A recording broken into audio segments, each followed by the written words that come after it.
গৌর হরি বল।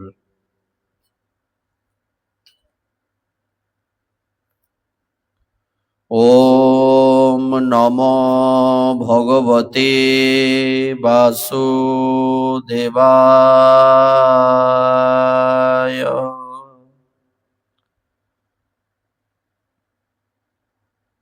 শ্রীমদ্ ভাগবত মহাপুরাণম প্রথম স্কন্ধ অথ চতুর্দশ অধ্যায়। অমঙ্গল চিহ্ন সকল দেখে যুধিষ্ঠিরের আশঙ্কা এবং অর্জুনের দ্বারকা থেকে প্রত্যাবর্তন। সুত উবাচ সম্প্রস্থিতে দ্বারকায়াম জিষ্ণু বন্ধু দিদৃক্ষয়া জ্ঞাতুম চ পুণ্যশ্লোকস্য কৃষ্ণস্য চ বিচেষ্টিতম।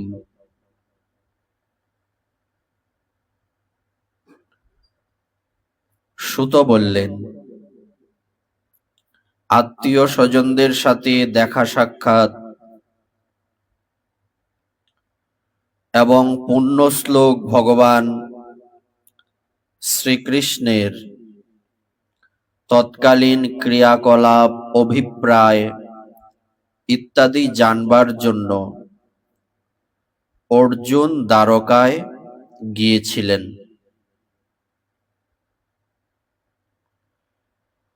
কয়েক মাস কেটে গেলেও অর্জুন ফিরে এলেন না। এদিকে ধর্মরাজ যুধিষ্ঠির চতুর্দিকে সব অমঙ্গল চিহ্ন দেখতে লাগলেন। গতদিন আমরা আলোচনায় অগ্রসর হচ্ছিলাম পরীক্ষিত মহারাজের জন্ম প্রসঙ্গ এবং বিদুর মহাশয়ের উপদেশে ধৃতরাষ্ট্র এবং দেবী গান্ধারীর সংসার ত্যাগ এই বিষয়ে, যেখানে বিস্তারিত বিদুর মহাশয়ের যে উপদেশ যা ধৃতরাষ্ট্র এবং দেবী গান্ধারীর জন্য মোক্ষের কারণ হয়েছিল সেটা বিশেষ ছিল এবং বিস্তারিত ছিল। তো আজকে আমাদের আলোচনা এর পরবর্তী অংশ, পরবর্তী অধ্যায়, যেখানে গতদিন একটা প্রসঙ্গ ছিল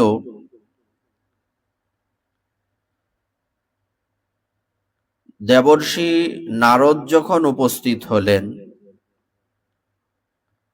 দেবর্ষি নারদ ইনি সবকিছু প্রসঙ্গ বললেন, কিন্তু যদুবংশ যে ধ্বংস হয়ে গিয়েছে সেই প্রসঙ্গটা বললেন না, এবং বিদুর মহাশয় তা বলে যুধিষ্ঠির আদি ভগবানের শুদ্ধ ভক্ত যারা কৃষ্ণগত প্রাণ ওনাদেরকে দুঃখ দিতে চাইলেন না। এদিকে সময় তার আপন গতিতে চলে যাচ্ছে। Time and tide wait for none. সময় ও স্রোত কারো জন্যই অপেক্ষা করে না। সেই মহাকাল ভগবান সকলের মস্তকের উপর নৃত্য করছে। এদিকে দিন যখন যাচ্ছে, অনেক দিন হয়ে গেল, অর্জুন গিয়েছেন দ্বারকায় ভগবান শ্রীকৃষ্ণের খবর আনার জন্য, ওনারা কেমন আছেন বিস্তারিত জানবার জন্য, কিন্তু সেখান থেকে উনি ফিরে আসছেন না। কয়েক মাস কেটে গেল। বিষয়টা চিন্তার, এবং শুধু বিষয়টা চিন্তারই নয়, যুধিষ্ঠির মহারাজ চতুর্দিকে এমন কিছু অমঙ্গল সূচক চিহ্ন দেখতে পেলেন যা ওনার চিন্তাটাকে আরো বাড়িয়ে দিয়েছে।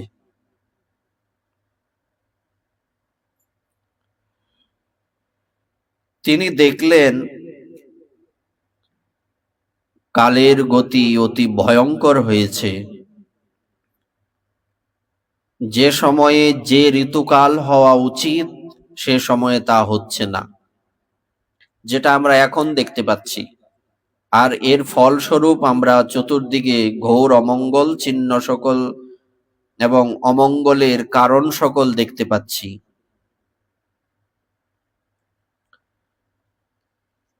এবং তাদের ক্রিয়াও বিপরীত রকমের হচ্ছে। ৬টি ঋতুর দেশ আমাদের এই বঙ্গভূমি, ভারতভূমি।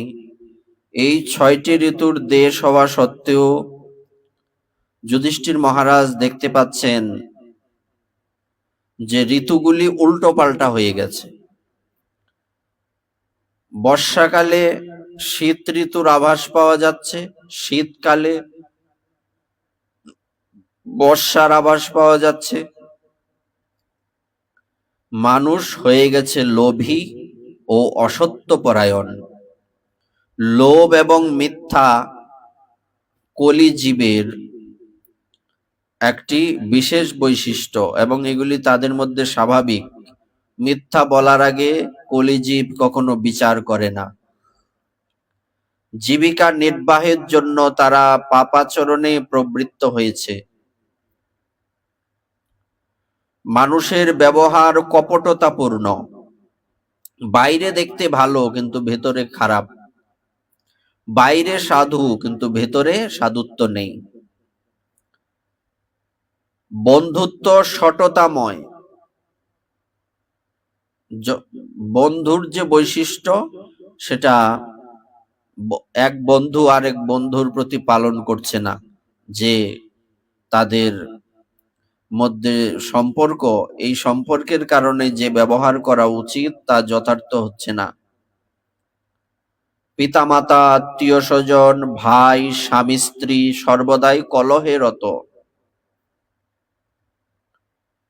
পিতৃমাতৃ সুহৃদ ভাতৃ দম্পতি নাম চ কলঙ্কনম।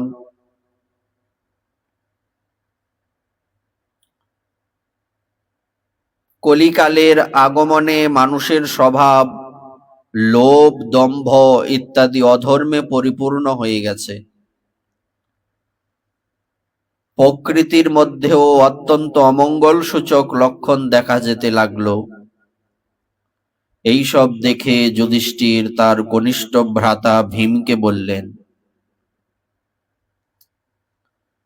যুধিষ্ঠির বললেন, হে ভীম, অর্জুনকে আমি দ্বারকায় এই জন্যই পাঠিয়েছি যে সে সেখানে গিয়ে পুণ্যশ্লোক ভগবান শ্রীকৃষ্ণ বর্তমানে কি করছেন সেই খবর নিয়ে আসুক, আর আত্মীয় বন্ধুদের সাথেও দেখা সাক্ষাৎ করে আসুক। সেই থেকে 7 মাস হয়ে গেল, কিন্তু তোমার ছোট ভাই অর্জুন এখনো ফিরে এলো না। তার ফিরে না আসার কারণটা আমি ঠিক বুঝতে পারছি না। আশঙ্কা হচ্ছে দেবর্ষি নারদ যে সময়ে শ্রীকৃষ্ণের লীলা বিগ্রহ সম্বরণ করার কথা বলেছিলেন সেই সময় আসেনি তো? ভগবানের কৃপাতেই আমরা এই ধন সম্পদ, রাজত্ব, স্ত্রী, প্রাণ, বংশ, সন্তান, শত্রু বিজয় এবং স্বর্গাদি লোকের অধিকার প্রাপ্ত হয়েছি। হে বৎস ভীম, তুমি তো মানুষদের মধ্যে বাঘের মতো বলবান। ঠিক করে দেখো তো, আকাশে উল্কাপাতাদি, পৃথিবীতে ভূমিকম্পাদি এবং শরীরের মধ্যে রোগাদি কি সব ভয়ঙ্কর অমঙ্গলের চিহ্ন দেখা যাচ্ছে। এর থেকে মনে হচ্ছে যে শিগগিরই আমাদের মতিভ্রমকারী কোনো দুর্যোগ যেন এগিয়ে আসছে। হে ভীম, আমার বাম উরু, চোখ এবং বাহু বারবার কাঁপছে, বুক তীব্রভাবে ধড়ফড় করছে, বুকের মধ্যে তীব্রভাবে ধড়ফড়ানি হচ্ছে। খুব শিগগিরই নিশ্চয়ই কোনো বিপদ হবে। চেয়ে দেখো, শৃগালীরা উদীয়মান সূর্যের দিকে মুখ উঁচু করে চিৎকার করছে। আরে, ওগুলোর মুখ দিয়ে তো আগুনও বেরোচ্ছে। এখানে কুকুরগুলি নির্ভীকের মতো আমার দিকে তাকিয়ে চিৎকার করছে, হে ভীম, গরু প্রভৃতি মাঙ্গলিক পশুরা আমাকে বাঁ দিকে রেখে চলে যাচ্ছে, আর গর্দবাদী অশুভ পশুরা আমাকে তাদের ডান দিকে রেখে চলে যাচ্ছে। আমার ঘোড়াগুলি যেন মনে হচ্ছে কাঁদছে। এই মৃত্যুদূত কপটটি পেঁচা এবং তার প্রতিপক্ষ কাক রাত্রিবেলা তার কর্ণকোটর শব্দে আমার মনকে কম্পিত করে বিশ্বকে জনহীন দেখতে চাইছে। চতুর্দিক ধূম্রবর্ণ হয়ে গেছে। সূর্য আর চন্দ্রের চারদিক বারবার মণ্ডলাকার ধারণ করছে। পৃথিবী পাহাড় পর্বতের সঙ্গে কেঁপে কেঁপে উঠছে। মেঘের গভীর গর্জনের সাথে যত্রতত্র বজ্রপাত হচ্ছে। শরীর কেটে যায় এরকম প্রবল ধূলিপটল চতুর্দিক অন্ধকার করে প্রবাহিত হচ্ছে। মেঘমালা ভয়ানক বীভৎস দৃশ্য তৈরি করে সব দিকে রক্ত বর্ষণ করছে। দেখো, সূর্যদেব প্রবাহীন হয়ে পড়েছেন। আকাশে গ্রহগণের পরস্পর সংঘর্ষ হচ্ছে। রুদ্রানুচর ভূতদের পরস্পর মিলনে পৃথিবী ও অন্তরিক্ষ যেন প্রজ্বলিত হচ্ছে। নদ নদী সরোবর এবং লোকেদের মন ক্ষুভিত হচ্ছে। ঘৃতাহুতির দ্বারা অগ্নি প্রজ্বলিত করা যাচ্ছে না। এই ভীষণ দুর্যোগ শেষ পর্যন্ত কি করবে কে জানে। বাছুরেরা দুগ্ধ পান করছে না, গাভীরা দুধ দুইতে দিচ্ছে না। গোয়াল ঘরে গো সকল অশ্রুমুখী হয়ে রোদন করছে। বৃষগণ উদাসীন হয়ে নিস্পৃহ হয়ে রয়েছে। দেব প্রতিমাগুলি যেন রোদন করছে। মনে হচ্ছে যেন তাদের শরীর থেকে ঘাম বেরোচ্ছে, আর তারা যেন নড়াচড়া করে স্থানচ্যুত হচ্ছেন। ভাইরে, এই দেশ, গ্রাম, শহর, বাগান, খনি ও আশ্রম প্রভৃতি হতশ্রী হয়ে বিষাদগ্রস্ত হয়ে পড়েছে। না জানি এইসব আমাদের কোন দুর্দিনের সূচনা করছে।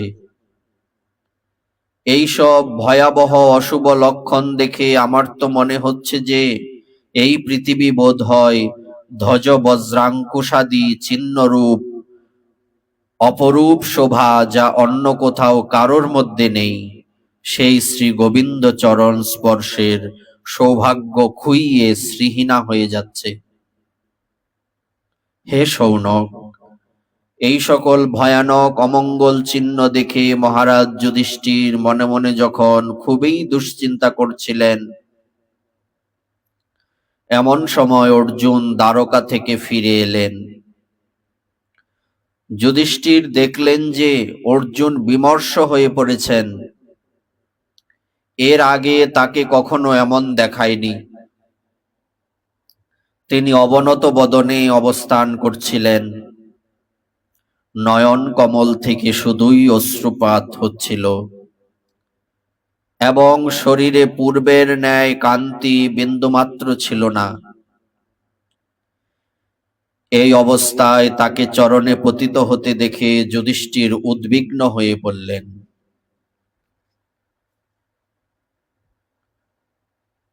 দেবর্ষি নারদের কথা মনে পড়ল এবং সবার মধ্যে সকলের সামনে অর্জুনকে জিজ্ঞাসা করলেন। যুধিষ্ঠির বললেন, হে অর্জুন,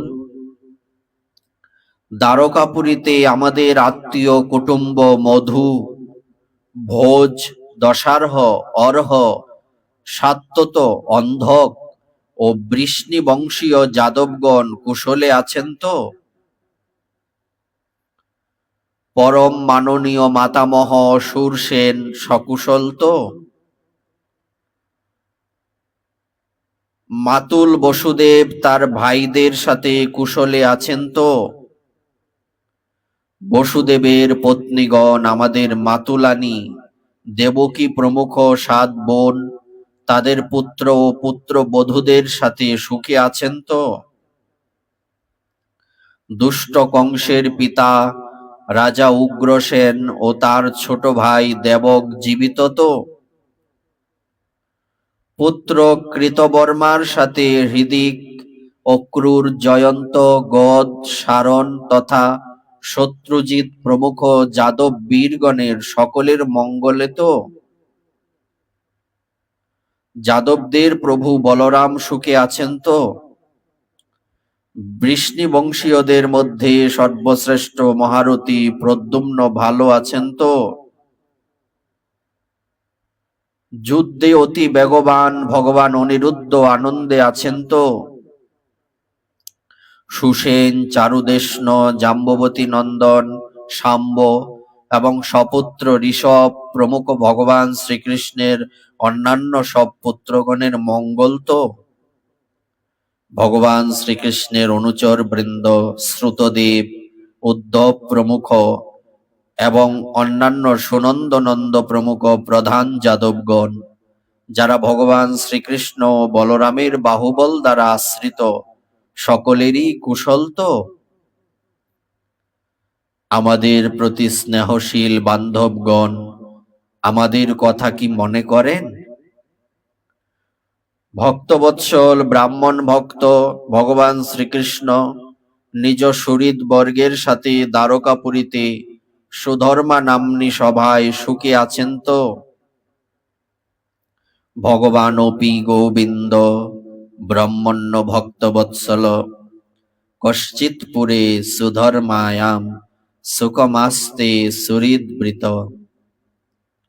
সেই আদি পুরুষ বলরামকে সঙ্গে নিয়ে জগতের পরম মঙ্গল, পরম কল্যাণ ও উৎকর্ষের জন্য যদুকুল রূপ ক্ষীর সমুদ্রে বিরাজমান রয়েছেন।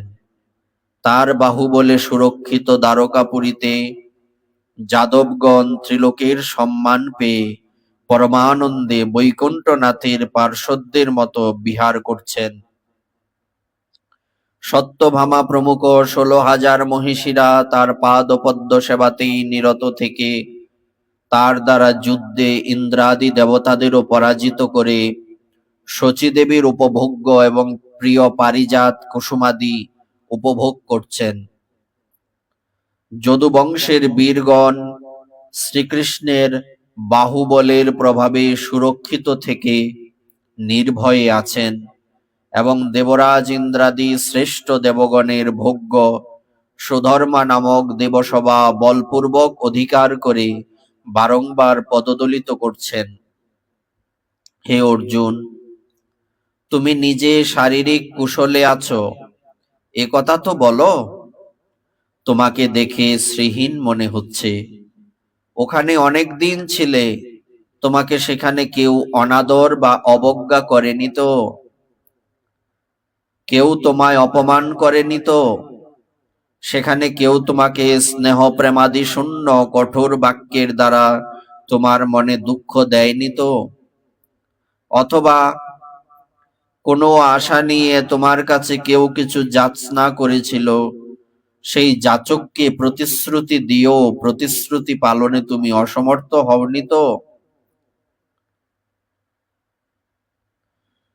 কশ্চিৎ ত্বম ব্রাহ্মণম বালম গাম বৃদ্ধম রোগিণম স্ত্রিয়ম শরণোপসৃতম সত্যম নাত্বাক্ষী শরণপ্রদ। তুমি চিরকাল শরণাগতকে রক্ষা করে এসেছ। শরণাগত ব্রাহ্মণ, বালক, গো, বৃদ্ধ, রোগী, অবলা অথবা অন্য কোনো শরণাগত প্রাণীকে তুমি ত্যাগ করনি তো? কোনো অগম্যা নারীতে উপগত হওনি তো?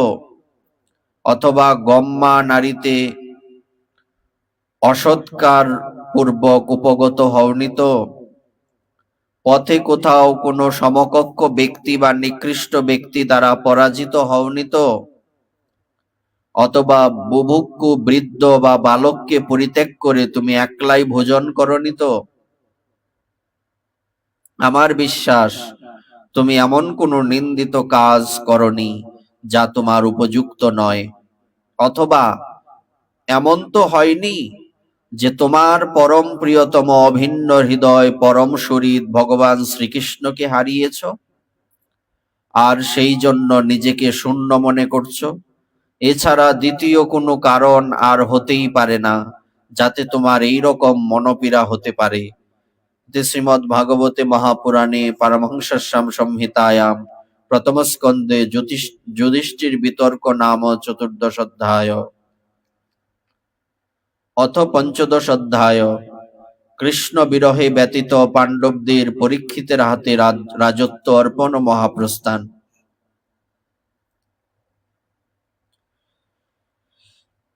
সুত উবাচ এবং কৃষ্ণ সখ কৃষ্ণ ভ্রাত্রা রাজ্ঞাহ বিকল্পিত নানা সংখ্যাস্পদম রূপম কৃষ্ণ বিশ্লেষকর্ষিত। সুত বললেন, কৃষ্ণ সখা অর্জুন তো আগের থেকেই শ্রীকৃষ্ণের বিরহে কৃশ হচ্ছিলেন। তার উপর রাজা যুধিষ্ঠির তার বিষণ্ণ অবস্থা দেখে সেই ব্যাপারে নানা রকম আশঙ্কা প্রকাশ করে একের পর এক প্রশ্ন করতে লাগলেন। শোকে অর্জুনের মুখ ও হৃদয় শুষ্ক, চেহারা নিষ্প্রভ হয়েছিল। তিনি সেই ভগবান শ্রীকৃষ্ণের ধ্যানে এমন মগ্ন ছিলেন যে জ্যেষ্ঠ ভ্রাতার কোনো প্রশ্নেরই উত্তর দিতে পারলেন না। দৃষ্টিপট থেকে শ্রীকৃষ্ণের অন্তর্ধানে গভীর প্রণয়জনিত উৎকণ্ঠায় তিনি বিবশ হয়েছিলেন। রথ চালনায়, দত্তকর্ম ইত্যাদি সময়ে শ্রীকৃষ্ণের হিতৈষিতা, অভিন্ন হৃদয়তা এবং প্রেমপূর্ণ ব্যবহার স্মরণ করতে করতে নিজের শোকাবেগ অতি কষ্টে রুদ্ধ করে হাত দিয়ে চোখের জল মুছে বাষ্প গদগদ স্বরে জ্যেষ্ঠ ভ্রাতা যুধিষ্ঠিরকে তিনি বলতে লাগলেন। অর্জুনবাচ বঞ্চিত অহম মহারাজ হরিণা বন্ধুরূপিণা येन মেহ পরহিতম তেজ দেব বিস্পাপনম মহৎ। অর্জুন বললেন, মহারাজ, আমার মামাতো ভাই অথবা অত্যন্ত ঘনিষ্ঠ বন্ধুর রূপ ধারণ করে শ্রীকৃষ্ণ আমাকে বঞ্চনা করেছেন। আমার যে প্রবল পরাক্রম দেখে বড় বড় দেবতারা বিস্মিত হতেন, সেই পরাক্রম শ্রীকৃষ্ণ হরণ করে নিয়েছেন। শরীরের থেকে প্রাণ চলে গেলে যেমন তাকে মৃত বলা হয়, সেই রকমই শ্রীকৃষ্ণের ক্ষণকাল মাত্র বিচ্ছেদেই এই সংসার সৌন্দর্যবিহীন বলে মনে হচ্ছে। তার বলে বলিয়ান হয়ে দ্রুপদ রাজার স্বয়ম্বর সভায় আগত মদোন্মত্ত রাজাদের তেজ আমি হরণ করেছিলাম। সরাসনে গুণ যোজনা করে মৎস্য ভেদ করে দ্রৌপদীকে লাভ করেছিলাম। তার সান্নিধ্য মাত্রে আমি সমস্ত দেবতাগণ সহ ইন্দ্রকে নিজের বাহুবলে পরাজিত করে অগ্নিদেবের তৃপ্তির জন্য খাণ্ডব বন অগ্নিকে প্রদান করেছিলাম এবং ময় দানব দ্বারা নির্মিত অলৌকিক শিল্পকলা মণ্ডিত সভা লাভ করেছিলাম। সেই সভাতেই রাজসূয় যজ্ঞের সময় নানা স্থান থেকে আগত রাজন্য বৃন্দ আপনাকে নানা উপহার প্রদান করেছিলেন।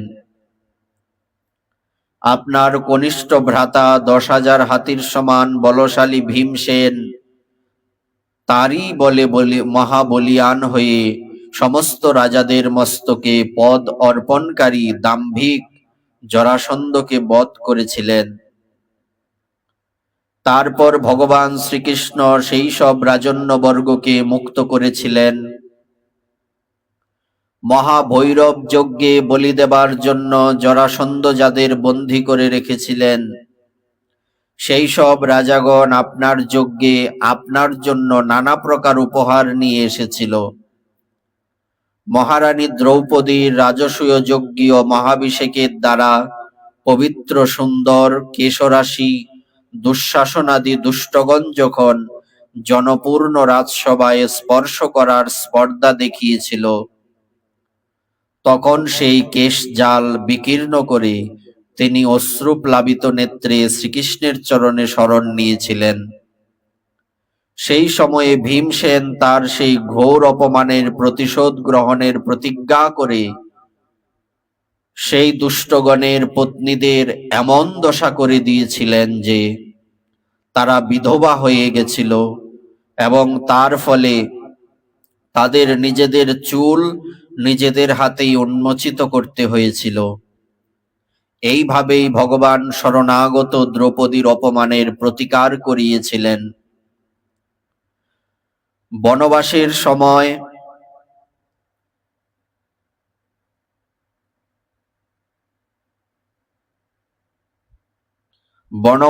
সময় আমাদের শত্রু দুর্যোধনের ষড়যন্ত্রে 10,000 শিষ্যের সাথে একত্রে ভোজনকারী মহর্ষি দুর্বাসা আমাদের মহাবিপদে ফেলেছিলেন। সেই সংকটে ভগবান শ্রীকৃষ্ণই দ্রৌপদীর পাকপাত্র সংলগ্ন অবশিষ্ট শাকের একটিমাত্র কণারই ভোগ নিয়ে আমাদের রক্ষা করেছিলেন। তার এই ভোগ গ্রহণের ফলেই জলে স্নানরত মুনিগণ অনুভব করেছিলেন যে শুধু তারাই নন, ত্রিভুবনেই পরিতৃপ্ত হয়ে গেছে।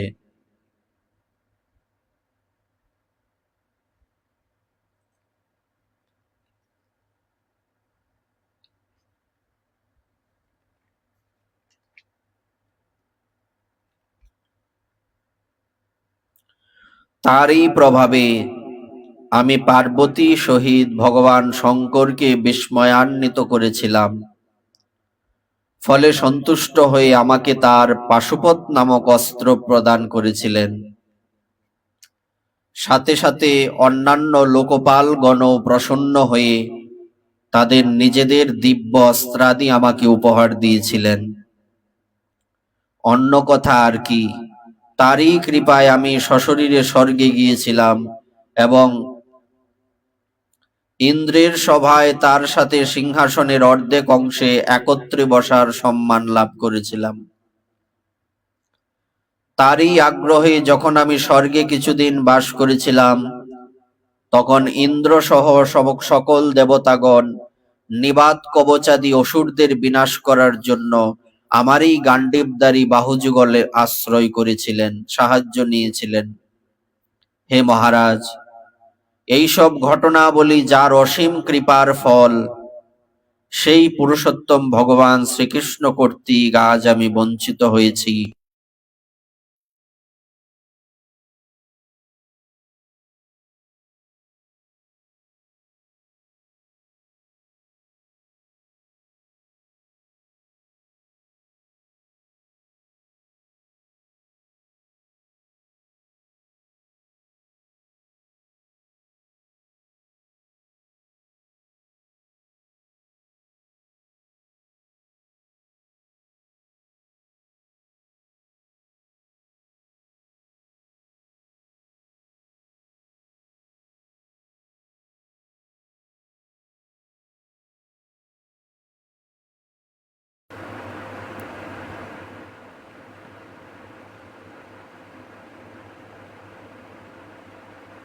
হে মহারাজ, কৌরব সেনা ভীষ্ম, দ্রোণ প্রমুখ অজেয় মহামৎস্য ব্যক্ত অনন্ত অপার সমুদ্রের মতো ছিল, কিন্তু তার আশ্রয়ে থেকে আমি একলাই রথে করে সেই সমুদ্র পার হয়ে গিয়েছিলাম। আপনার হয়তো মনে আছে, তারই সাহায্যে শত্রুদের থেকে বিরাট রাজার সমস্ত গোধন তো পুনরুদ্ধার করেছিলাম।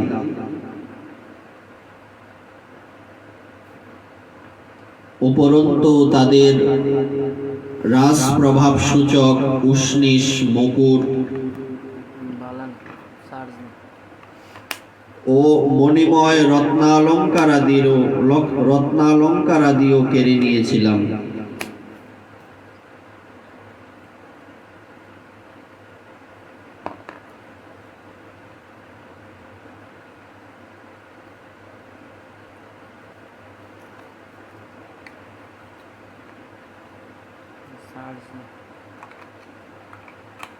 হে মহারাজ,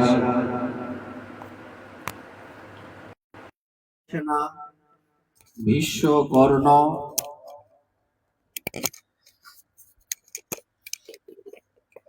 দ্রোণ প্রমুখত শল্য এবং অন্যান্য বড় বড় রাজা ও ক্ষত্রিয় বীরদের রথসমূহে সজ্জিত ছিল। সেখানে আমার রথের সারথি রূপে আগে আগে থেকে তিনি তার দৃষ্টি দিয়েই সেই সকল মহারথী সেনাপতির আয়ু, মন, বুদ্ধি, বল সবকিছুই হরণ করে নিতেন। দ্রোণাচার্য, কর্ণ, ভীষ্ম, ভূরিশ্রবা, সুশর্মা, শল্য, জয়দ্রথ এবং বল্লিকাদি বীরগণ আমার প্রতি অব্যর্থ প্রভাবে অস্ত্রশস্ত্র নিক্ষেপ করেছিলেন, কিন্তু হিরণ্যকশিপু প্রমুখ অসুরদের অস্ত্রশস্ত্র যেমন ভগবত ভক্ত প্রহ্লাদকে স্পর্শ করতে পারত না, তেমনি তাদের নিক্ষিপ্ত অস্ত্রসমূহ আমাকে স্পর্শ করতে পারেনি। এই সবই শ্রীকৃষ্ণের বাহুবলের ছত্র ছায়ায় থাকার জন্য হয়েছে।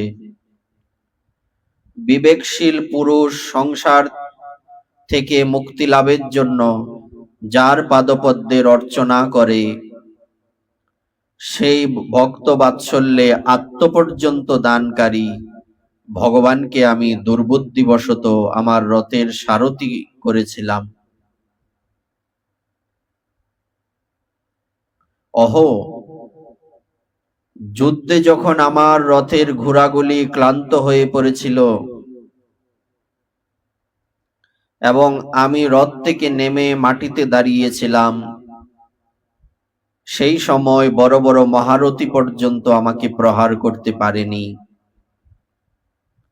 কারণ শ্রীকৃষ্ণের অচিন্ত মহিমা শক্তি তাদের বুদ্ধি স্তব্ধ হয়ে গিয়েছিল। হে মহারাজ, মাধবের সেই গভীর মন্দ হাসি শোভিত পরিহাস সমন্বিত হৃদয়স্পর্শী বচন এবং আমাকে হে পার্থ, হে অর্জুন, হে সখা, হে কুরুনন্দন ইত্যাদি মনোহর সম্বোধনগুলি আমার স্মৃতিবতে এসে আমার হৃদয়কে তোলপাড় করছে। শোয়া, বসা, ভ্রমণ, আত্মপ্রশংসা, আলোচনা এবং ভোজন ইত্যাদি প্রসঙ্গে আমাদের অনেক সময়ই একসাথে থাকতে হতো। কখনো কখনো ব্যঙ্গ ভরে আমি বলতাম, বয়স্য, তুমি তো খুব সত্যবাদী। সেই সময়েও ওই মহাপুরুষ নিজ মহত্বে বন্ধু যেমন বন্ধুর, পিতা যেমন পুত্রের অপরাধ সহ্য করেন, সেইভাবে মন্দবুদ্ধি আমার অপরাধ সকল সহ্য করতেন। হে মহারাজ, যিনি আমার সখা, প্রিয় বন্ধু, শুধু তাই নয়, যিনি আমার সবকিছু ছিলেন, সেই পুরুষোত্তম ভগবানের থেকে আমি বঞ্চিত হয়ে গেছি। ভগবানের পত্নীদের নিয়ে আমি দ্বারকা থেকে আসছিলাম, কিন্তু রাস্তায় দুর্বৃত্ত গোপগণ কর্তৃক আমি এক অবলা নারীর মতো পরাজিত হলাম এবং তাদের রক্ষা করতে পারলাম না। আমার সেই গান্ডীব ধনু, সেই বাণ, সেই রথ, সেই ঘোড়া আর সেই রথী আমি অর্জুন, যার কাছে সমস্ত রাজন্যবৃন্দ মাথা নত করে থাকত, শ্রীকৃষ্ণ বিহনে এই সবকিছু এক মুহূর্তে নিষ্ফল হয়ে গেল, কর্মক্ষম কার্যাক্ষম হয়ে গেল। যেমন ভাবে ভস্যে ঘৃতাহুতি, কপটতাপূর্ণ সেবা এবং ঊষর ভূমিতে বীজ বপন ব্যর্থ হয়।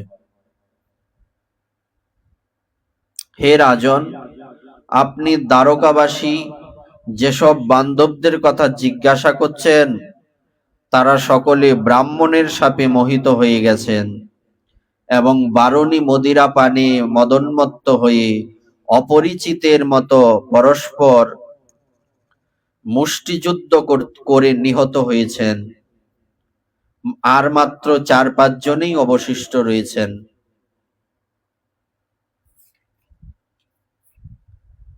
আসলে এসবই সর্বশক্তিমান ভগবানেরই লীলা।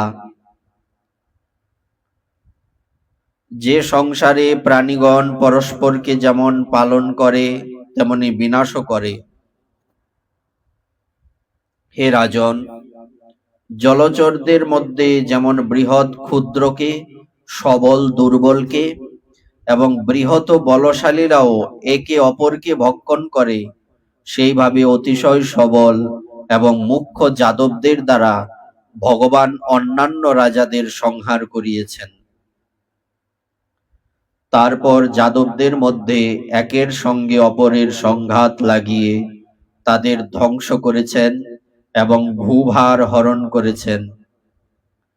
দেশ কাল ও পাত্র অনুযায়ী হৃদয়ের তাপ উপশমকারী শ্রীকৃষ্ণ ভগবানের সেই সব উপদেশ আমার স্মরণে আসায় আমার চিত্ত তাতেই মগ্ন হয়ে যাচ্ছে। এবং চিন্তয়ত জিষ্ণু কৃষ্ণ পাদ সরোরুহম সৌহার্দেনাতিগারিণ শান্তা হসিত বিমলামতি। সুত বললেন, এইভাবে অত্যন্ত গভীর অনুরাগের সাথে শ্রীকৃষ্ণের পাদপদ্ম চিন্তা করতে করতে অর্জুনের মন নির্মল ও শান্ত হয়ে গেল। ভগবান শ্রীকৃষ্ণের চরণ যুগল অহর্নিশ চিন্তা করতে করতে অর্জুনের ভক্তির বেগ ক্রমশ বাড়তে থাকল এবং সর্ববিধ বুদ্ধি মালিন্য দূরীভূত হল।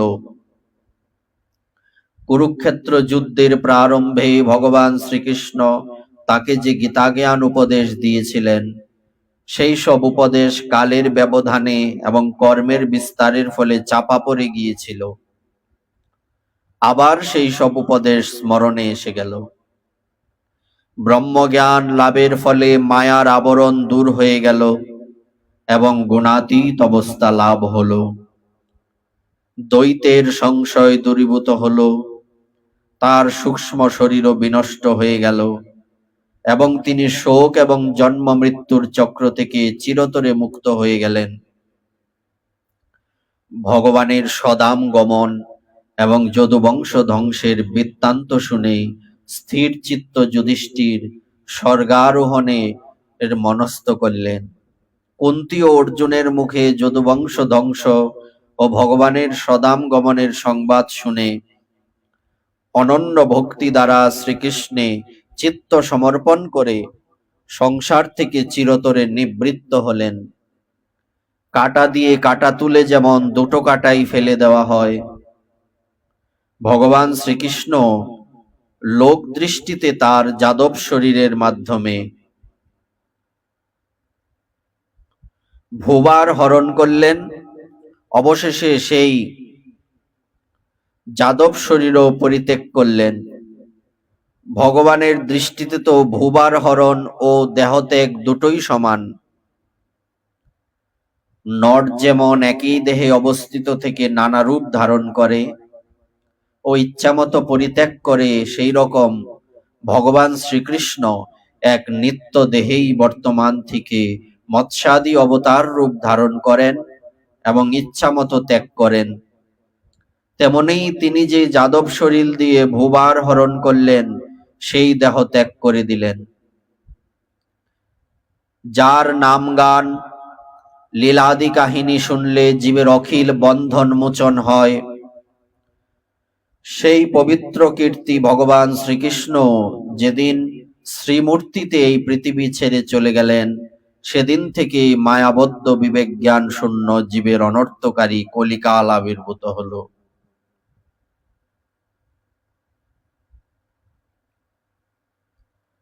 কলির আবির্ভাব প্রাজ্ঞ মহারাজ যুধিষ্ঠিরের কাছে গোপন রইল না।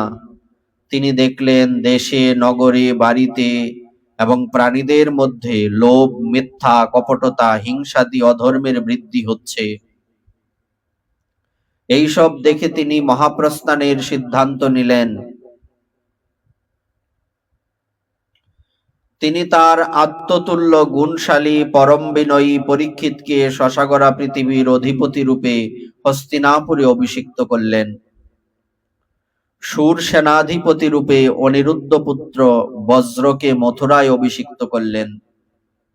তারপর প্রাজাপত্য যজ্ঞ সমাপ্ত করে আহব নিয়াদি অগ্নিত্রয়কে আত্মাতে লীন করে দিলেন, অর্থাৎ গার্হস্থ্যাশ্রম ধর্ম ত্যাগ করে মুক্ত হয়ে সন্ন্যাস গ্রহণ করলেন। রাজোচিত সব বসনভূষণ ত্যাগ করে মমতা ও অহংকার শূন্য হয়ে সমস্ত বন্ধন ছেদন করলেন। দৃঢ়চিত্তে বাণীকে মনে, মনকে প্রাণে, প্রাণকে অপানে এবং অপানকে তার অধিষ্ঠাত্রী দেবতা মৃত্যুতে এবং মৃত্যুকে পঞ্চভূতাত্মক দেহে আহুতি দিলেন। এইভাবে দেহকে মৃত্যুরূপে অনুভব করে তাকে গুণত্রয়ে লীন করে দিলেন। গুণত্রয়কে মূলা প্রকৃতিতে, সর্বকারণ রূপা প্রকৃতিকে আত্মাতে এবং আত্মাকে অবিনাশী পরব্রহ্মে বিলীন করে দিলেন। তার তখন এই রকম অনুভব হলো যে এই সমস্ত দৃশ্য প্রপঞ্চই ব্রহ্মস্বরূপ। তারপর তিনি চির বস্ত্র ধারণ করলেন, নিরাহারী ও মৌনী হয়ে কেশচর্যা ত্যাগ করলেন। তিনি নিজের রূপ জড়, উন্মত্ত, পিশাচের মতো করে ফেললেন। কারো জন্য অপেক্ষা না করে, বধিরের মতো কারো নিষেধাদি না শুনে সর্বাপেক্ষা শূন্য হয়ে বাড়ি থেকে বেরিয়ে গেলেন। মনে মনে যাকে লাভ করলে আর সংসারে পুনরাগমন হয় না,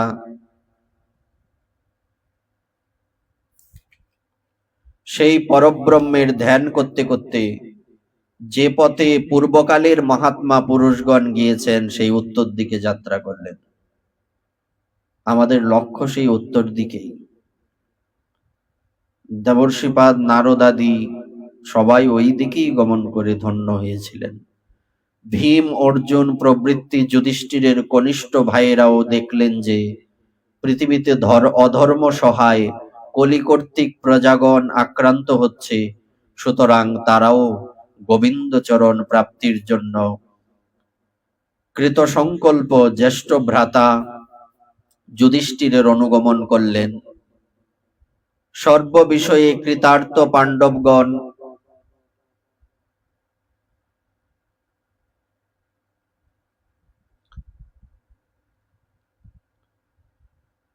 সর্ববিষয়ে কৃতার্থ পাণ্ডবগণ শ্রীকৃষ্ণ চরণকেই পরম পুরুষার্থ বুঝতে পেরে মনে মনে তারই চিন্তা করতে লাগলেন। হরিপাদ পদ্ম ধ্যানের দ্বারা পাণ্ডবদের ভক্তিভাব গভীরভাবে বৃদ্ধি পেল এবং বিশুদ্ধ বুদ্ধিতে শ্রীকৃষ্ণের সেই সর্বোৎকৃষ্ট স্বরূপে একান্তভাবে নিবদ্ধ হয়ে গেল। যেই স্বরূপে একমাত্র নিষ্পাপ জীবেই নিবদ্ধ হতে পারে, ফলত নিজেদের নির্মল বিশুদ্ধ চিত্তের দ্বারা তারা সেই গতি লাভ করেছিলেন, যেই গতি বিষয়াসক্ত দুর্জন ব্যক্তি কখনোই পেতে পারে না। সংযমী ও শ্রীকৃষ্ণ চিন্তামগ্ন শ্রীকৃষ্ণার্থ চিত্ত বিদুর মহাশয়ও প্রবাস ক্ষেত্রে নিজের দেহ পরিত্যাগ করলেন। সেই সময় তাকে অভ্যর্থনা করে নিয়ে যাবার সময় সমাগত পিতৃগণের সাথে তিনি স্বলোকে যমলোকে চলে গেলেন। দ্রৌপদী দেখলেন যে পাণ্ডবেরা কেউ কারো জন্য অপেক্ষা করছে না। তখন তিনিও অনন্য চিত্তে ভগবান শ্রীকৃষ্ণকেই চিন্তা করতে করতে তাকে প্রাপ্ত হলেন। ভগবানের প্রিয় ভক্ত পাণ্ডবদের মহাপ্রয়াণের এই পরম পবিত্র পরম মঙ্গলাস্পদ বৃত্তান্ত যে ভাগ্যবান ব্যক্তি শ্রদ্ধা সহকারে শ্রবণ করেন, তিনি নিশ্চিতভাবেই শ্রীহরিতে ভক্তি লাভ করে মোক্ষ প্রাপ্ত হন। আমাদের লক্ষ্য ইনাদের পদাঙ্ক অনুসরণ করা। ওনারা যেমন সর্বকিছু সংসারের যা কিছু আছে, এমনকি বলা হয়ে থাকে পঞ্চ পাণ্ডবগণের মধ্যে কোনো পার্থক্য নেই, ওনারা পর্যন্ত একে অপরের দিকে তাকালেন না। যুধিষ্ঠির মহারাজ যখন সর্বকিছু ত্যাগ করে চলে যাচ্ছিলেন, একবারও পিছনে ফিরে তাকাননি যে আমি কি একা না পিছনে কেউ আছে, তাদের কি গতি হবে, একবারও ভাবলেন না। এবং কেউ কারো দিকে তাকালেন না। এটা অবশ্য বিস্তারিত মহাভারতে মহাপ্রস্থান পর্বে রয়েছে, খুব সুন্দর বিস্তারিত। আসলে এই কথাগুলো আমাদেরকে কখনো কখনো স্তব্ধ করে দেয়। কেন? কারণ আমাদের লক্ষ্য তো একমাত্র এই পদাঙ্ক অনুসরণ করা। যুধিষ্ঠির মহারাজের বৈশিষ্ট্যতা দেখো, সেকেন্ডের মধ্যে উনি নিজেকে পাল্টে নিলেন। আমরা জানি গিরগিটি নিজের বর্ণ পরিত্যাগ করতে পারে মুহূর্তের মধ্যে। গিরগিটির বর্ণ পরিত্যাগ করা এই সংসারের দিকে যদি আমরা নেই, কিছু সংখ্যক মানুষ আছেন যারা মুহূর্তের মধ্যে স্বার্থের জন্য পাল্টে যান। কিন্তু যুধিষ্ঠির মহারাজের পাল্টে যাওয়াটা কিরকম? যে ব্যক্তিটা সারা পৃথিবীর রাজা, শশাগরা পৃথিবীর অধীশ্বর যিনি, সেই যুধিষ্ঠির মহারাজ যখন শুনতে পেলেন অর্জুনের মুখে যে ভগবান শ্রীকৃষ্ণ পৃথিবী ত্যাগ করে চলে গিয়েছেন, উনি মুহূর্তের মধ্যে নিজেকে পাল্টে নিলেন। কিরকম পাল্টে নিলেন? তিনি চির বস্ত্র ধারণ করলেন, ছেঁড়া বস্ত্র,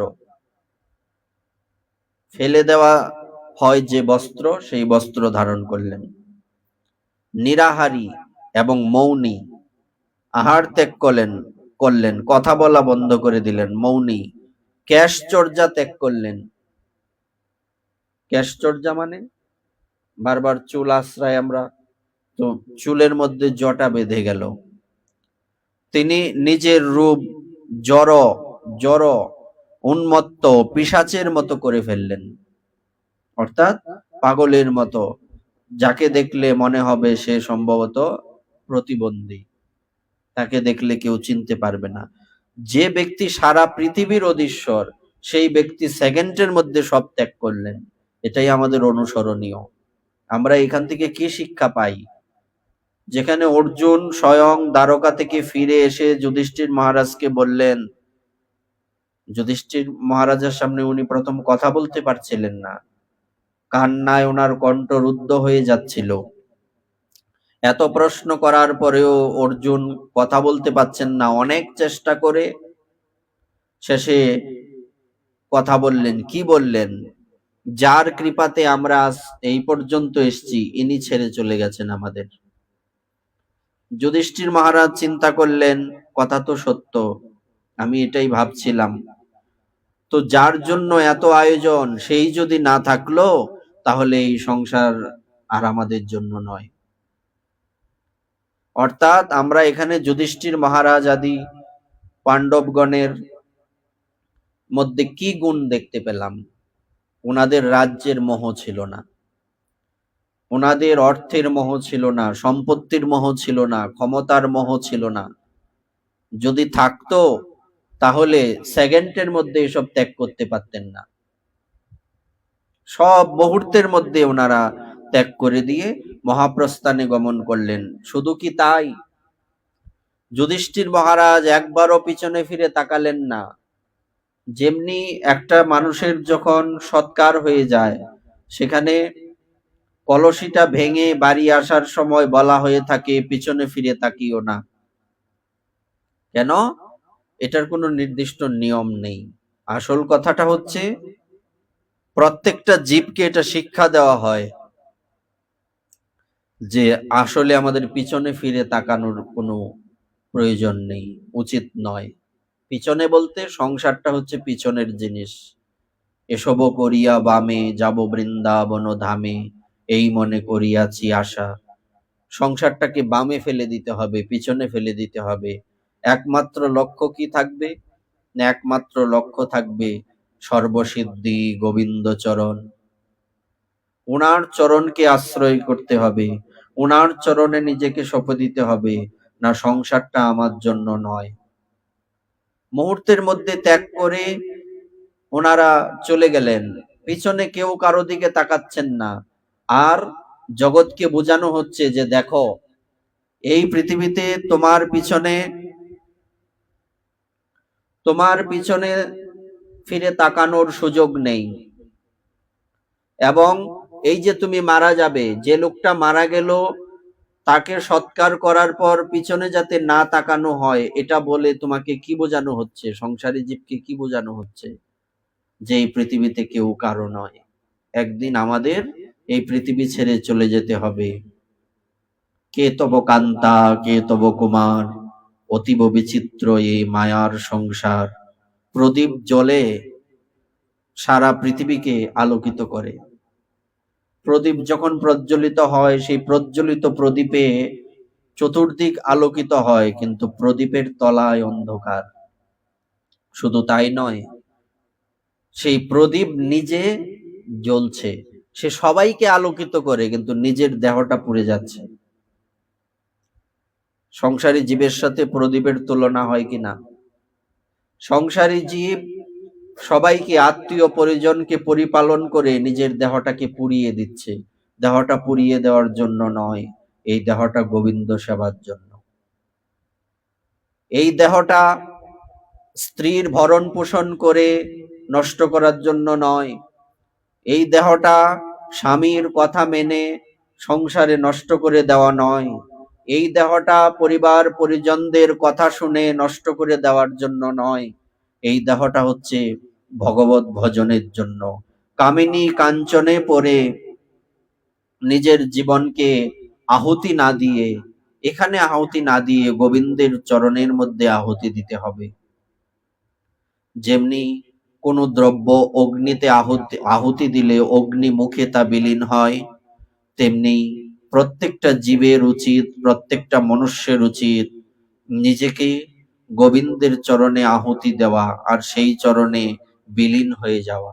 বিলীন হয়ে যাওয়া মানে গোবিন্দের সাথে মিশে যাওয়া নয়, তার চরণ সেবায় নিযুক্ত হয়ে সব কিছু ভুলে যাওয়া।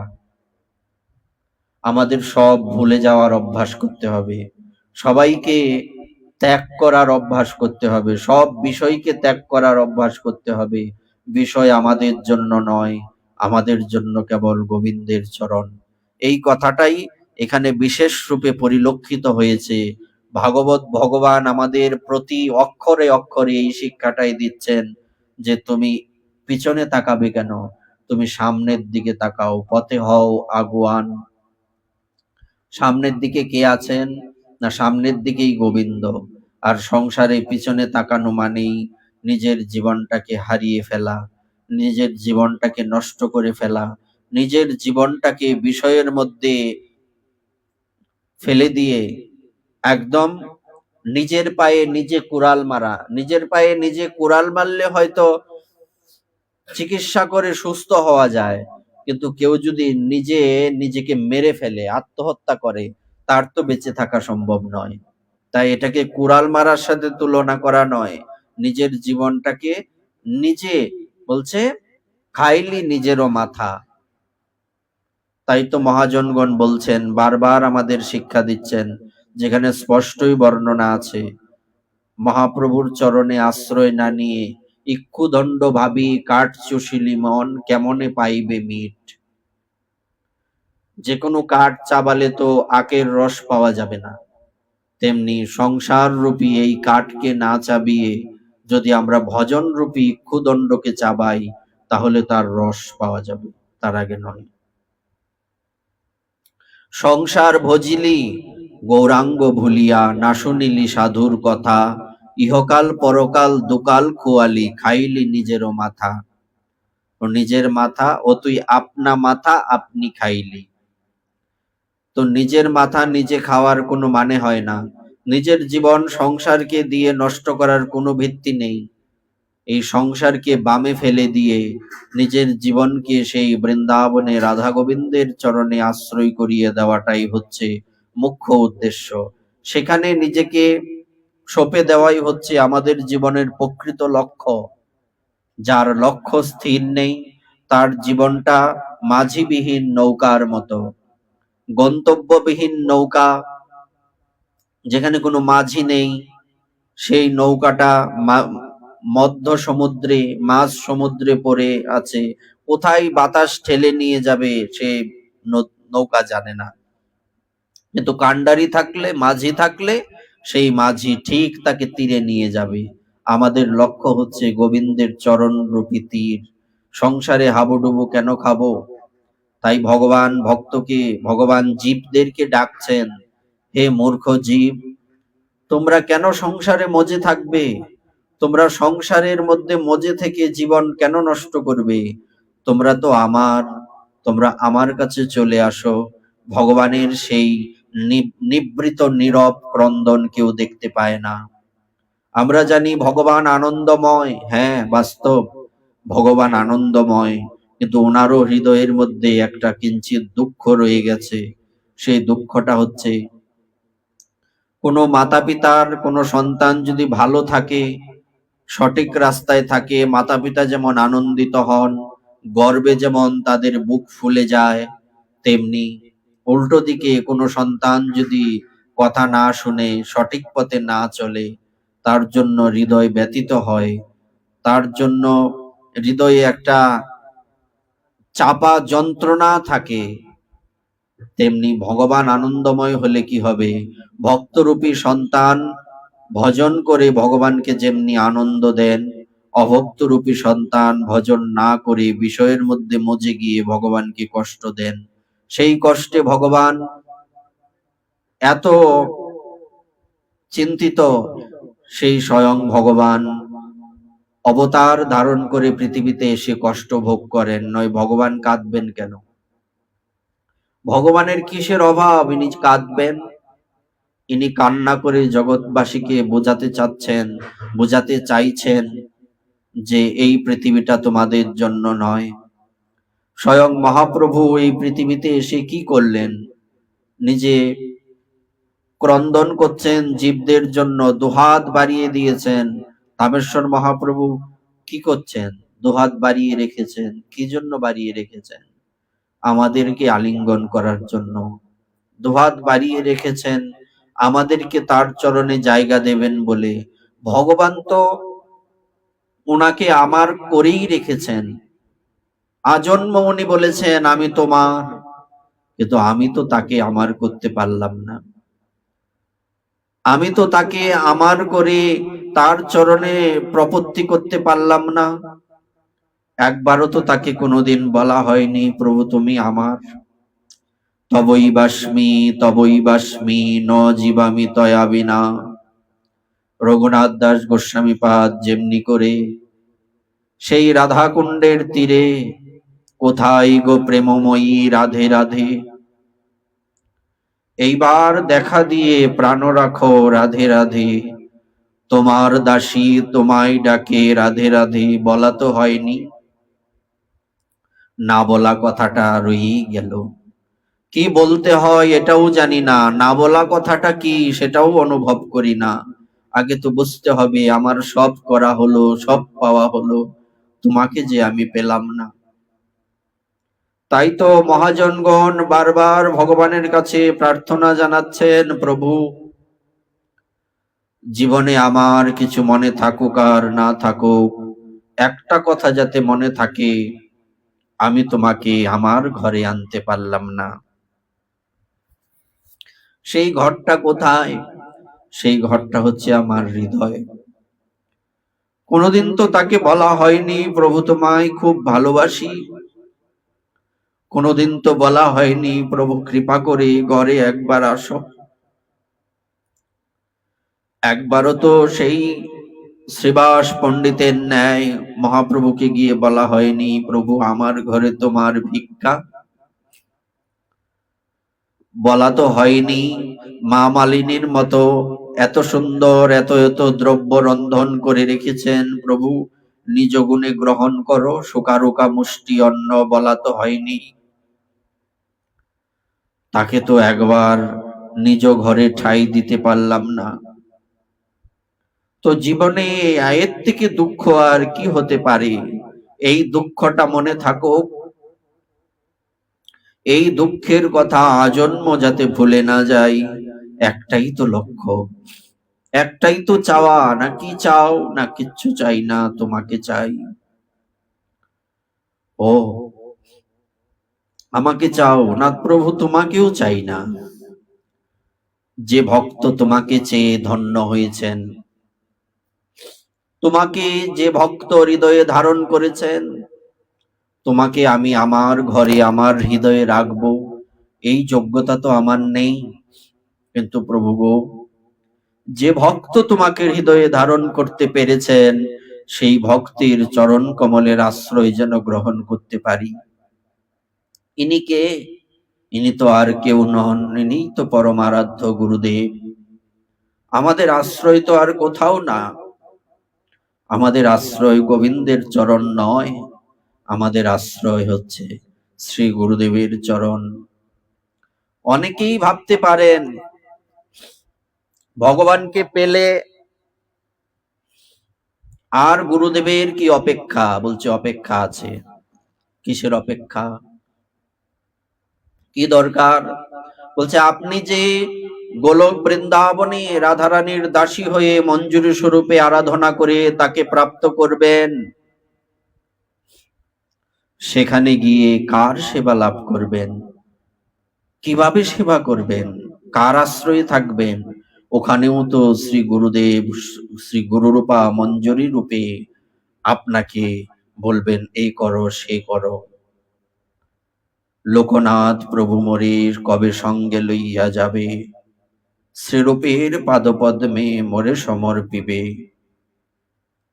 এদিন কি আমার হবে? ঠাকুর মহাশয় যেমনি বলছেন, শ্রীরূপ পশ্চাতে আমি রহিব ভীত হইয়া, দুহ পুন কহিবেন আমাপানে চাইয়া, সদয় হৃদয় দুহে কহিবেন হাসি, কোথায় পাইলে রূপ এই নবদাসী। তখন রূপমঞ্জরি বলবেন, মঞ্জুলালি দিল মোরে এই দাসী আনি, কেমন সেবা করতে পারো দেখি? আচ্ছা বলো তো রূপ, এ কেমন সেবা করতে পারে? এ কেমন সেবা করতে পারে? আমি তো কিঞ্চিত তাকে পরীক্ষা করেছি। দেখুন, এটা আজন্ম প্রমাণিত। নবদ্বীপ লীলায় যেমনি করে কোনো গ্রন্থ কোনো কিছু যখন মহাপ্রভুর কাছে আসতো কোনো ভক্ত নিয়ে, সেই গ্রন্থ বা সেই বিষয়বস্তু সেখানে স্বরূপ দামোদর পরীক্ষা করতেন, এই গ্রন্থ যথার্থ কিনা, এই দ্রব্য যথার্থ কিনা, তারপর সেটা মহাপ্রভুর কাছে যেত। এটা তো আজন্ম সিদ্ধ কথা। নবদ্বীপে যেমন এই কথা, বৃন্দাবনেও তো রূপমঞ্জরি চেক করবেন, পরীক্ষা করবেন এ কি যোগ্য কিনা। আমি একটু পরীক্ষা করেছি, এবার বাকিটা আপনারা দেখুন। দেখি আরতির থালা সাজাও তো। আমি ভয়ে ভয়ে আরতির থালা সাজাবো, যদি ভুল হয় ভেতরে ভয়, যদি ভুল হয়, যদি সেবা থেকে বঞ্চিত হতে হয়, ভয়ে ভয়ে সেই আরতির থালা সাজালাম। দুহাত জোর করে অপরাধীর ন্যায় রূপ গোস্বামীর সেখানে রূপমঞ্জরি, ওনার পিছনে দাঁড়িয়ে রইলাম। রাধা গোবিন্দ দেখে কি আনন্দিত হবেন? আমি তো জানি না ওনারা আনন্দিত হবেন কিনা, আমি তো জানি না আমার সেই সেবা প্রাপ্ত হবে কিনা। তাই আমাদের লক্ষ্য গোবিন্দ চরণ তো বটেই, কিন্তু গোবিন্দ চরণ পরের কথা। শ্রী গুরুদেবের চরণ আশ্রয় করেই গোবিন্দের কাছে যেতে হবে। শ্রী গুরুদেবের চরণ হচ্ছে আমাদের কাছে কিসের মতো? নৌকার মতো। গুরুদেবের চরণ নৌকার ন্যায়। শ্রী গুরুদেব কান্ডারি, গুরুদেবের চরণ হচ্ছে নৌকা। আর ওখানে যখন যাব, ওই সেবা কি করে প্রাপ্তি হবে? সেই সেবাও গুরুদেবের কৃপায় প্রাপ্তি হবে। সেই গুরুদেবই আমাকে বলবেন, যেমনি করে জীবনের প্রথম থেকে অজ্ঞান অতিমিরান্ধস্য, অজ্ঞানের গভীরতম অন্ধকার থেকে আমাকে আলোর পথে নিয়ে এসেছেন। অসতমা সদগময়, তমসমা জ্যোতির্গময়, মৃত্যুম মা অমৃতম গময়। তেমনি করে আমাকে শুধু মৃত্যুময় জগৎ থেকে অমৃতময় জগতে উনি নিয়ে গিয়ে ক্ষান্ত হবেন না। ওখানে সেবা পাইয়ে দিয়েই ওনার কর্ম সমাধান হয়ে যাবে না। ওখানে যাওয়ার পরেও ওনার কথাতে, ওনার সিদ্ধান্তে, ওনার কথা অনুযায়ী, ওনার আদেশ অনুযায়ী, উপদেশ অনুযায়ী আমাকে চলতে হবে। তো যেমনি করে দুধের থেকে দুধের সাদা রঙকে আলাদা করা যায় না, হরিণের কস্তুরী, সেই কস্তুরীর গন্ধ মৃগমদ জইছে, মৃগমদ আছে গন্ধ নেই, এমন তো হতে পারে না। এটাকে যেমন আলাদা করা যায় না, জলের ধর্ম ভেজানো, সেই ধর্ম যেমন আলাদা করা যায় না, তেমনি গুরুদেব আর শিষ্যকে আলাদা করা যায় না। শ্রী গুরুদেব যেমনি সেবা দেবেন, সেই সেবা প্রেম আমাদের ধন্য হয়ে বিশ্রাম নয়, ওখানে গিয়েও আজন্ম ওনার সাথে যুক্ত থেকেই আমাকে সেবা করতে হবে। তো আশ্রয়কে, আশ্রয় হচ্ছেন শ্রী গুরুদেব। আমরা ভাগবতের চরণে, শ্রীমতী রাধারানীর চরণে, মদন মোহনের চরণে একটাই প্রার্থনা জানাই। আমাদের আরাধ্য শ্রী শ্রী রাধা মুরারি মোহনের শ্রী চরণে একটাই মিনতি করি, যে যাতে শ্রী গুরুদেবের চরণ থেকে আলাদা হতে না হয়। চোখ খুলেও যেন তার চরণকে দেখা যায়, চোখ বন্ধ করেও যাতে তার চরণ দেখা যায়। আর তো কিছু দেখার দরকার নেই। আর কিছু দেখে তো চোখে রাখা যাবে না, ধরে রাখা যাবে না। আর কিছু তো হৃদয়ের মধ্যে স্থাপন করে রাখা যাবে না। আরে স্বয়ং লক্ষ্মী দেবী হস্তে দীপ নিয়ে যে ভগবানের দর্শন প্রাপ্তির জন্য লালায়িত হয়ে থাকেন, কোথায় উনি হারিয়ে যান সেই ভয়ে থাকেন। রাধারানী আদি গোপীগণ গোবিন্দকে কোলে নিয়ে, কোলে বসিয়েও চিন্তা করেন, এই বুঝি হারিয়ে ফেললাম, সেই গোবিন্দকে আমাদের হৃদয়ে রাখতে পারবো? এ তো মূর্খতা। তাকে রাখতে পারবো না, রাখার অপেক্ষাও নেই। গুরুদেবের চরণকে হৃদয়ে ধারণ করতে পারলেই জীবনের সমস্ত প্রাপ্তি হয়ে যাবে। এখানে যুধিষ্ঠির মহারাজ আদি এই যে পঞ্চ পাণ্ডব, ওনারা সর্বস্ব ত্যাগ করে দিলেন। ওনাদের দুঃখ কিসের? যখন শুনতে পেলেন যে না, গোবিন্দ আমাদের ছেড়ে চলে গিয়েছেন, মুহূর্তের মধ্যে ওনারাও সেই শশাগরা সমগ্র পৃথিবী যা প্রাপ্ত করার জন্য এত কিছু,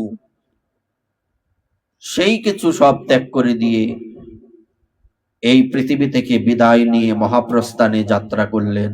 আমাদের যাত্রাও ওনাদের পদাঙ্ক অনুসরণ করে সেই উত্তর দিকে হোক, আমাদের জীবন সুন্দর হোক, আমাদের জীবন সার্থক হোক, আমাদের জীবন সাফল্যমণ্ডিত হোক, আর আমাদের এই জীবন গোবিন্দ চরণে নিবেদিত হোক। রাধারানীর আশ্রয়ে আমরা ওনার দাসী হই, আমি যার দাসী তার প্রত্যাশী, সেই চরণেই সমর্পিত হোক। এই বলে আজকের ভাগবতের এখানেই বিশ্রাম। শ্রী গুরু নিতাই গৌর সীতানাথ প্রেমানন্দে হরি বল।